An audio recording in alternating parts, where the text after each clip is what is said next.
राजा अपने नित्य क्रम में सुबह जल्दी उठ के घर में थोड़ा सा व्यायाम, राजवाड़े में थोड़ा सा व्यायाम करके बाहर निकला। और रोज का उसका नियम था घोड़े पर बैठकर रपेट करना आधा घंटा।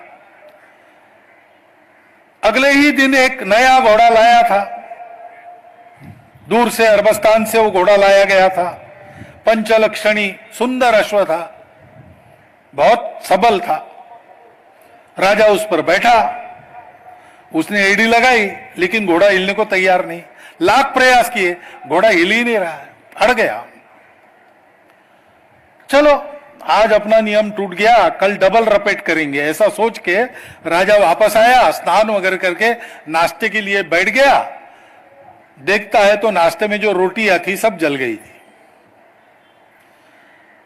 तो नाश्ता करने का मन ही उसका बदल गया। चलो नाश्ता के बाद थोड़ा पान खाएंगे, दरबार जाएंगे। इसलिए पान का डिब्बा खोला तो जितने पान थे अंदर वो सब सड़ गए थे। तो राजा बड़ा विचार मग्न होकर, थोड़ा सा जिसको अंग्रेजी में कहते मूड ऑफ होकर दरबार में पहुंचा।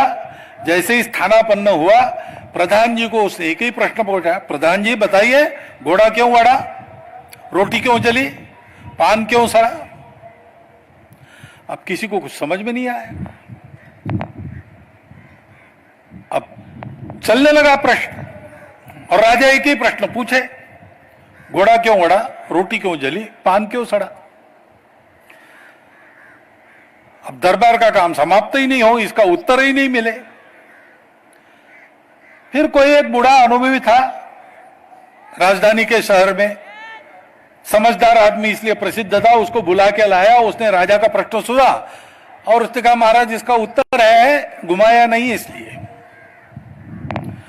घोड़ा अड़ता था, वह पहले उसको घुमाते हाथ को पकड़कर, जिस मैदान में रपेट करनी मैदान दिखाते।